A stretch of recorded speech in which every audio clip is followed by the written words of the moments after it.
Rabbi, welcome back to Yerushalmi Yoma. We are Perek Rishon Halacha Vav. Okay, so we're talking about the night of Yom Kippur with the Kohen Gadol. So, if the Kohen Gadol was a wise man, Derish, he would speak in Torah the whole night in order not to fall asleep and get an emission.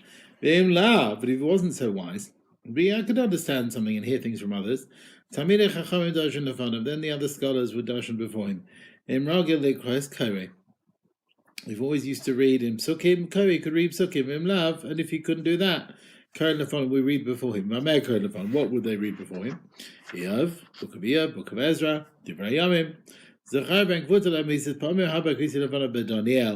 I read many times with Daniel, the story of Daniel. There's things that keep him awake, that get to his heart, so he should listen. Yeah, when he would read whatever he wanted. Okay? Fine. Now, Tali, we learned in a Brisa, they would also read Mishle and Tehillim. The meaning of them would reduce the sleep. Okay? The Mefarshim and so on, they would reduce sleep. Some say the reasons, the tunes, the slightly different tunes. Okay, fine. Now, also, as Chaim said, I read Daniel. What's the name of the father of Rav Zachariah? Is it Kvuta or Kvutal? Now, Rav was davening for Nesra and he couldn't really answer. But what he did, he showed with his finger that you should read the word of the Mishnah Kvuta. That's the way to read it. Right, he would sort of show to his Mishnah through his davening. He's bending his finger. Mm-hmm. Now, tzafar, it could be this expression of calling, like kvuta. So yeah, he's asking what the word is. It's middle Shmonesra, and he's hinting to him what the word is. Now, again, in middle Shmonesra, you're allowed to hint to someone what a name is. You're allowed to do that. So they bring down. The Bavli has the story, and it's got slightly different. There, he taught, one Rav taught before Mishnah, before Ruchia, the son of Rav. He learned Kvutal, and Rav heard this. He made a sign that you should read it Kvutal. And Rav says he was in the middle of Kriya Shema, so he made a sign. How could Rav give a siman? But while he's reading Shema, shouldn't do any hints or anything. So he says, no, he was in the second parak of Kriya Shema. That's all very well that he was reading Kriya Shema, but Agmar says he was in the middle of Shemon Esrei. So how is he doing it? How is he hinting in the middle of Shemon Esrei? Definitely you can't do any hinting in the middle of Shemon Esrei. If you can't do it in the first parsha of Kriya Shema, you definitely can't do it in Shemon Esrei.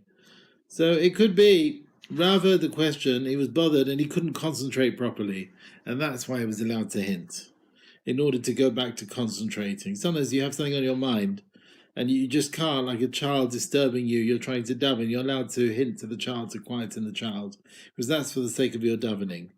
Yeah, let's say you're davening Shemon Esrei and someone's banging on the front door, and you just can't concentrate. So you're allowed to maybe go and open the door if you really, really can't help it. Okay. Some say Rav wasn't in Shemon Esrei, he was in the Tachnonim, which are afterwards. All right, let's carry on. If the Kohen is falling asleep, Cohen and Makin they sort of hit with their finger to make a sound, so he shouldn't fall asleep. I'm like, here, remove the sleep. Stand up for an hour, on the cold floor. And we get him involved until the time of Shchita, the Korban comes, when it gets light. Now, if he wants to fall asleep, we would hit with Espas Tzarada. Now, what is this? Rav Huna Amar, he said they would hit Espas Tzarada, that is prepared. They would use their finger, make a noise in their mouth, by hitting the finger in their mouth.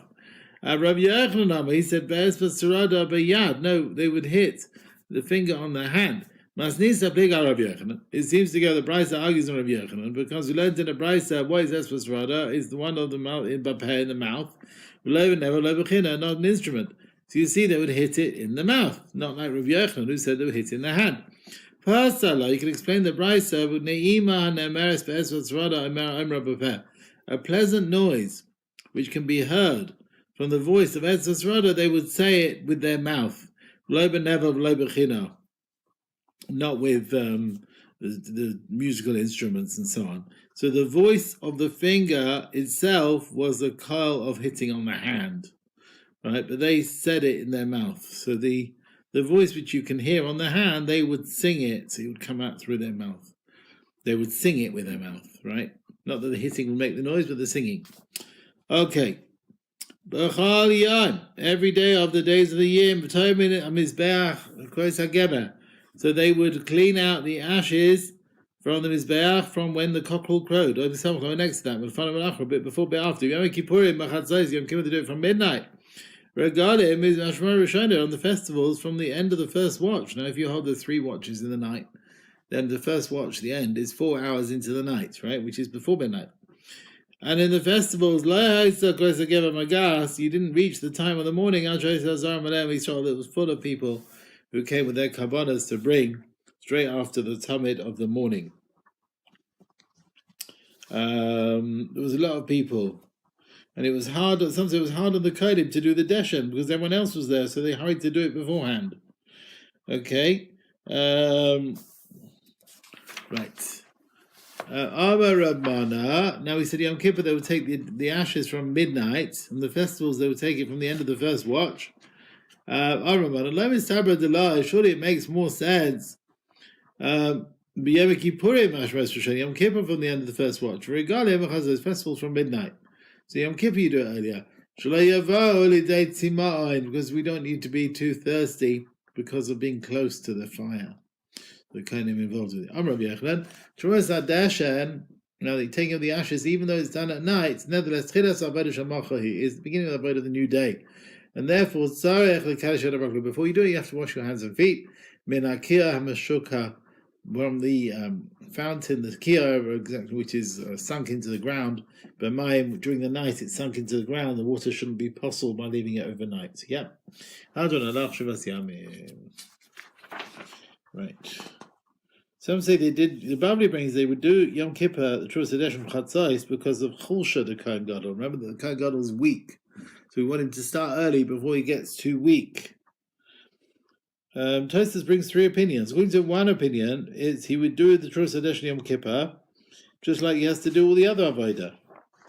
So we allow him to start early, so he can rest a bit between doing this and everything else. According to the Ri, is the avodah of the night. Other Kohanim could have done it, even in Yom Kippur. But they would do it early, so the Truas Hadeshen, gathering the Deshen, and the wood will finish by dawn. So you get it done. So the Kohen God can start the avodah as soon as you get to dawn, because before he's too hungry. The Ramban also says that. Some say they put Truas Hadeshen earlier on, for the sake of the Kohen who's doing this avodah. He shouldn't do it when he's too weak. Not necessarily for the Kohen Gadol, but for any Kohen who's doing it. Okay. We had one next parak, yeah. So we spoke about the ashes that were removed.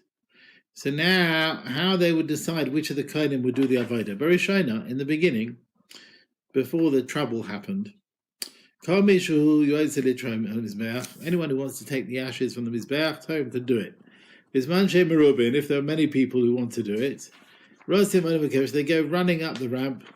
Was the one that gets there first, close to the Mizbeach, Zacha, he's merited. 2 people get there at the same time. The manager tells them, put your finger out. They would all put their finger out, and then the person would count with a number, and whichever one it would end on. What would they put out? 1 or 2 fingers. But you don't put the thumb out in the Beis Mikdash, because then it will confuse the counter and they'll think it's another finger when it isn't. Now, Mazda, they all talk about how it could be. They would also stand in an unusual way, so you couldn't just think, oh right, if I choose an even number, it would definitely be him, because they couldn't do that. They stood in one. Shavin, there was a story where 2 people were running up together, going up the ramp. One pushed the other. And Vinish Baragli broke his leg. They saw what danger it led to. His Ginish Lo Yutomin as Hamizbeach Elaba Pais. They said, right, from now on we'll do a lottery. Abba Protas Hayusham. There were 4 lotteries based Mikdash. There, Hapais Harishon. This is the first one. Barishai in the beginning. Anyone who wanted to do it. Rab Monaboy.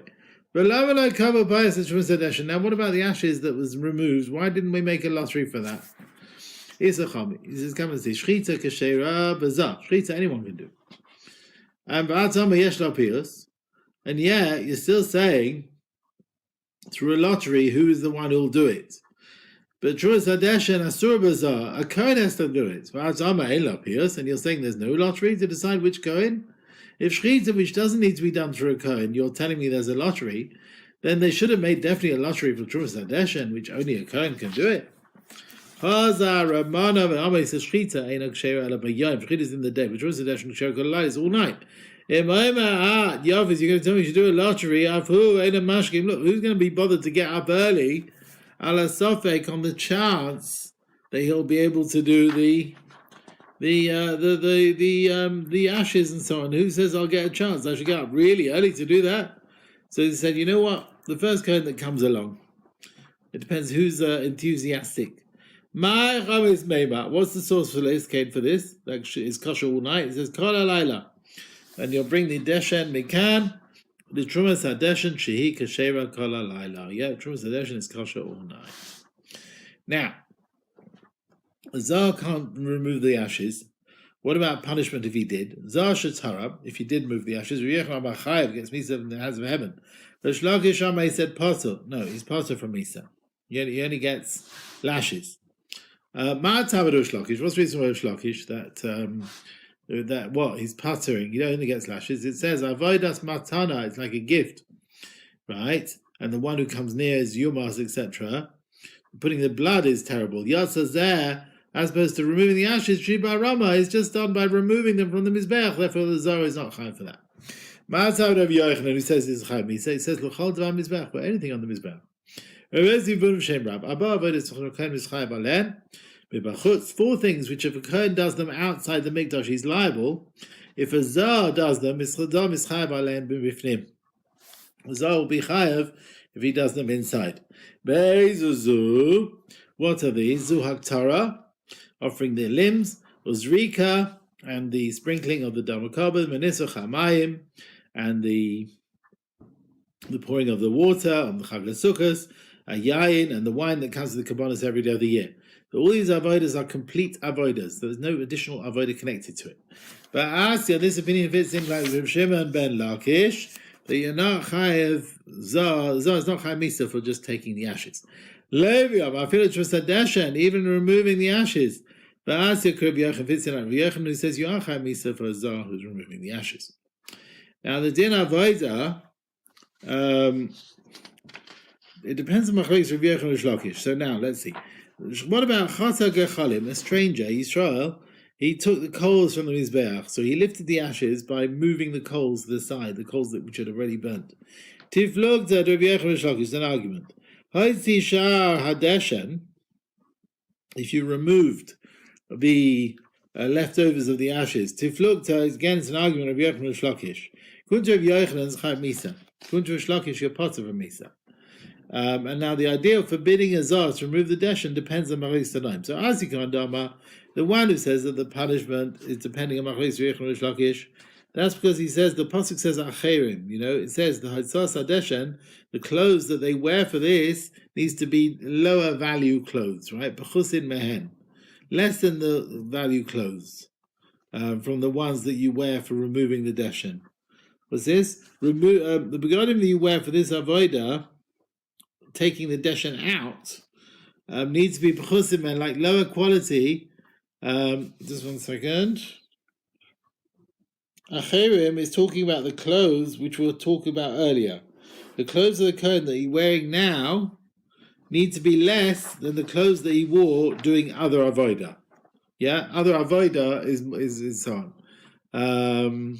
So basically, taking the Deshen has to be to a Cohen can do the avodah, but he can wear lower class clothes from other big day kuhuna. And that's why the punishment of a Zar who does this avodah is Machlokes Rav Yochanan Rish Lakish. Baram, commander, according to the one who said, Acherim leRabbis Balimud, it nothing to do with the value of the clothes. It's to say that even Kohanim with a blemish can do the avodah, can take out the deshen. He's Zar Bamum, so the same din about a Zar is equal to Kohen with a blemish. Just like a Kohen with a blemish can remove the deshen, the ashes, so also a Zar can do it. And therefore, we're not talking about the punishment of a Zar and so on, because that's not the discussion here. Now, Akar Moedim, Bezar Shasidim Maracha Shel Eitzim Shu Chaim. Now, everyone agrees a Zar who arranged the wood, the wood piles on the Mizbeach, that he's liable, because that's a proper avodah, there's no other avodah on top of it. Arav Zira, Vavav Shnei Gezirah Eitzim, we're talking about the 2 blocks of wood every day. Shakas Mazriel, and the Torah says, Lavadas Kohuna, the Kohanim has to do it. As it says, Nasmei Ana Kohanation on Mizbeach, but Achu Eitzim, they'll to put the wood on the fire. So putting these 2 blocks has to be done through the Kohanim. There's no other avodah connected with it. So Yisrael does it, is Chaim Misa. Now, Tani related to the Brisa, Rav Yehuda, Minayin Latzota Sa'alisa. How do I know, like lighting like splints to light up the fire of the Maracha, the Mizbeach? Shloitei Elav Kohen Kasher, you have to get a Kohen to do it. Uvikli Shareis, where he's wearing the clothes of Kohuna. Tamad Lomas, where he says, V'nasim B'nei Kohen Eish Ala Mizbeach. He has to put fire on the Mizbeach. Rav Shimon, V'chias Alayv Shazak. Do you honestly think Israel can go there? I'll go Mizbeach? And the Torah clearly forbade that. It says, Klei HaKodesh Mizbeach Lo Yikravu. Right? V'eish Ala Mizbeach Sukkad Boy, putting a splint has to be on the Mizbeach, and no one else can get there, so it must be through a Cohen, right? So I don't need to exclude it.